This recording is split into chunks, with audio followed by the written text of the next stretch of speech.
Bismillahir Rahmanir Rahim. Imam Muslim has recorded this hadith in the book of asceticism.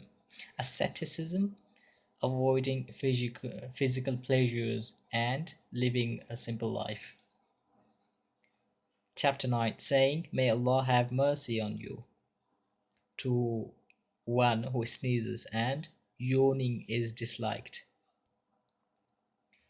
Suhail bin Abi Salih said, I heard the son of Abu Sa'id al-Khudri radiallahu anhu telling my father that his father said, the Messenger of Allah sallallahu alaihi wasallam said, when one of you yawns, let him put his hand on his mouth, lest the shaitan enters it. This hadith is sahih. Please read the comment below. Jazakallahu khair.